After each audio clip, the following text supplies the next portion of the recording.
This channel does not promote any violent, harmful, or illegal activities. All content provided by this channel is meant for an education purpose only. এই মুহূর্তে রাজভবনে রাজ্যের মুখ্যমন্ত্রী রাজ্যপালের সঙ্গে সাক্ষাৎ তার দেখুন সরাসরি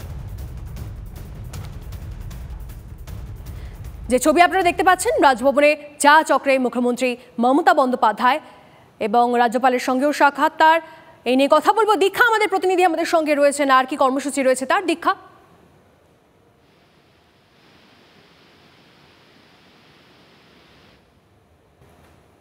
কথা বলবো দীক্ষার সঙ্গে। তবে এই মুহূর্তে যে ছবি আপনারা দেখছেন, সরাসরি যে ছবি আপনাদেরকে দেখাচ্ছি, মুখ্যমন্ত্রী মমতা বন্দ্যোপাধ্যায় তিনি ইতিমধ্যেই রাজভবনে পৌঁছেছেন।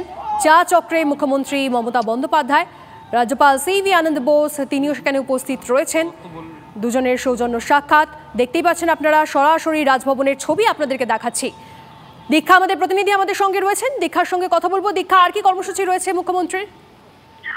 দেখো, মুখ্যমন্ত্রী একটু আগে আমরা দেখলাম রাজভবনে ঢুকেছেন। এখন তিনি শাল দিয়ে রাজ্যপালকে দেখো আমরা দেখলাম যে রাজ্যপালকে সম্মান জানালেন এবং রাজ্যপালও পাল্টা কিন্তু তাকে সম্মান জানানোর জন্য প্রস্তুত রয়েছেন। আজকে রিপাবলিক ডে অর্থাৎ সাধারণতন্ত্র দিবস উপলক্ষে রাজভবনে প্রত্যেক বছরের মতো এটা একটা হোম অর্থাৎ চা চক্রের অনুষ্ঠান হয়। সেই মুহূর্তটাই আজকে এই মুহূর্তে এখন চলছে, যেখানে মুখ্যমন্ত্রী ছাড়াও বিভিন্ন সচিব যারা তারা তো রয়েছেন, প্লাস বিমান বসু রয়েছেন, তথাগত রায় থেকে শুরু করে যারা অন্যান্য দলের নেতা রয়েছেন তারা রয়েছেন, এবং ডিজিপি রয়েছেন পুলিশ কমিশনার এবং বিভিন্ন কনসাল অর্থাৎ যে বিভিন্ন দূতাবাসের যে রাষ্ট্রদূত তারাও এই অনুষ্ঠানে সাধারণত হাজির থাকেন। রাজভবনের তরফ থেকে তাদের সকলকেই বলা হয়, বলতে পারা যায় যে ভারতের সাধারণতন্ত্র দিবস উপলক্ষে রাজভবন অর্থাৎ হেড স্টেট হেডের তরফ থেকে যে আজকে এখানে চা চক্রের আয়োজন করা হয় সেটাই অ্যাটম, এবং মুখ্যমন্ত্রী এখানে এসে পৌঁছে গিয়েছেন এবং দুজনকে শাল দিয়ে সম্বর্ধনা জানালেন। সেই ছবি আমরা দেখতে পেলাম এবং এই মুহূর্তে আমরা দেখতে পাচ্ছি মুখ্যমন্ত্রী এবং রাজ্যপাল সকলের সঙ্গে নিজেদের যে পরিচয়, সেই যে সকলকে জানানো অর্থাৎ সম্বর্ধনা জানানোর পাশাপাশি সকলের সাথে যে পরিচয় পর্ব, দুজনেই মুখ্যমন্ত্রী নিজের মতন করে পরিচয় পর্ব। দেখো, মুখ্যমন্ত্রীর সামনে রয়েছেন, আমরা ছবি দেখতে পাচ্ছি, মুখ্যমন্ত্রী সকলের সঙ্গে পরিচয় করার চেষ্টা করছেন। সামনে উষা উত্থব রয়েছেন, উষা উত্থব আমরা জানি এবারে সম্মানে ভূষিত হয়েছেন এবং উষা উত্থবের পাশাপাশি পূর্ণদাস বাউল এবং সকলের সঙ্গে মুখ্যমন্ত্রী কিন্তু হাত মেলাচ্ছেন। মুখ্যমন্ত্রীর মতন যেমন আমরা দেখলাম, সেই ছবি দেখলাম। দীক্ষা, সরাসরি সেই ছবি আমরা দেখছি। আপাতত তোমাকে ধন্যবাদ। এদিকে ইন্ডিয়া জোটকে বড়সড় ধাক্কা দিয়ে নীতিশের জোট বদল একরকম নিশ্চিত। আগামীকাল মুখ্যমন্ত্রী পদে ইস্তফা দিতে পারেন নীতিশ কুমার। সূত্রে খবর, বিজেপির সঙ্গে জোট বেঁধে বিহারে নতুন সরকার গঠনের পথে নীতিশ। 28 জানুয়ারি নীতিশের নতুন সরকারের শপথ, নতুন সরকার গঠনের ফর্মুলাও তৈরি। উপমুখ্যমন্ত্রী হতে পারেন সুশীল মোদী। নীতিশের জোট বদলের সম্ভাবনাকে শক্তপোক্ত ভিতের ওপর দাঁড় করালেন সুশীল মোদী। রাজনীতিতে বন্ধ দরজা খুলতেই পারে মন্তব্য সুশীল মোদীর। অতীতেও বারবার জোট বদলেছেন নীতিশ।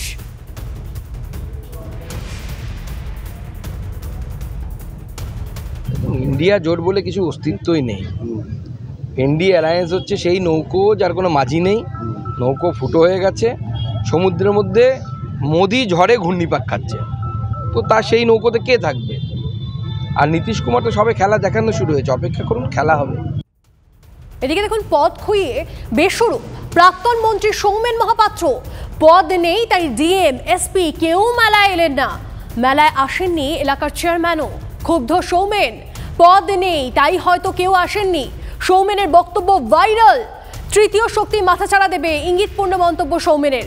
সহ্য করতে করতে একটা জায়গা অতিক্রম করলে বিস্ফোরণ হয়, আমি চাই না সেটা হোক। কারো বিরুদ্ধে কিছু বলি না। পাঁশকুড়া পুরসভার একটি মেলায় বিস্ফোরক সৌমেন মহাপাত্র। আজকে জানেন তো পদের বড় মোহ। আমি যদি পদে থাকতাম তাহলে দেখতেন জেলার ডিএম এসপি থেকে শুরু করে আপনার এখানকার চেয়ারম্যান যিনি দায়িত্বে আছেন তারাই মঞ্চ অলঙ্কৃত করতেন। আজ হয়তো আমার পদ নেই, তার জন্য আমার কোনো দুঃখ নেই, আমার কোনো আক্ষেপ নেই, কারো বিরুদ্ধে কিছু বলি না। তবে দেখবেন একটা শক্তি ক্ষয় হলে আবার কিন্তু তৃতীয় শক্তি সেখানে মাথা চাড়া দেয়। যে থ্রেশহোল্ড লেভেল মানে সহ্য করতে করতে করতে করতে একটা জায়গা যদি অতিক্রম করে তখন সেটা কিন্তু বিস্ফোরণ ঘটে। আমি চাই না সেটা হোক।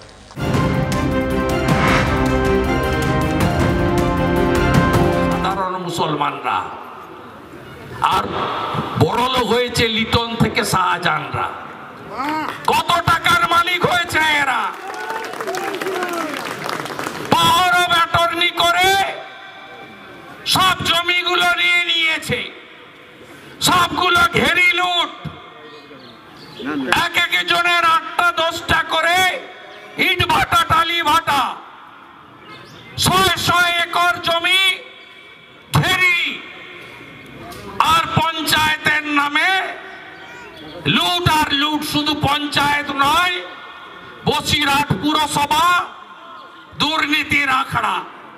তাকি তো একবার সিবিআই এসে মিউনিসিপাল রিক্রুটমেন্ট স্ক্যামে ঘুরে গেছে। এ তো সকাল সবে ভোর হয়েছে, এখনো সন্ধ্যা হয়নি, অনেক বাকি। আর ওই চোর লিটন, আমার কাছে ডকুমেন্ট আছে বাদুড়িয়া মিউনিসিপালিটির, 9.5 কোটি টাকা তুলেছে একটা স্কিম থেকে। আমার কাছে ডকুমেন্ট আছে। এদেরকে ছাড়বো না, নিশ্চিন্ত থাকুন আপনারা। প্রজাতন্ত্র দিবসের দিন এই এলাকাতে মানুষের ধর্মীয় স্বাধীনতা, বাক স্বাধীনতা, রাজনৈতিক স্বাধীনতা, ভোট দেওয়ার অধিকার, একে ফিরিয়ে আনার জন্য পৃথিবীর সর্ববৃহৎ পার্টি, নেশন ফার্স্ট মন্ত্রে দীক্ষিত পার্টি, যার নেতা নরেন্দ্র মোদী, যার স্লোগান সবকা সাথ, সবকা বিকাশ, সবকা বিশ্বাস, সবকা প্রয়াস, সেই নেতার নেতৃত্বে আমরা আগামী দিনে লড়ব। আমাকে এখানকার বিরোধী পঞ্চায়েতের মেম্বাররা 2-1 জন আছেন, বলছেন দাদা কাজ দেয় না আমাদের, উন্নয়নের সুযোগ নেই আমাদের সংসদে। আমি তাপস বাবু ইনচার্জ এবং কৃষ্ণেন্দু বাবুদের বলে গেলাম, আপনারা এই ব্লকের সমস্ত বিজেপির ইলেক্টেড মেম্বার, পঞ্চায়েত সমিতিদের নিয়ে বিডিও অফিসে ধর্ণা ডাকুন। 11টা থেকে 5টা আমি আসবো।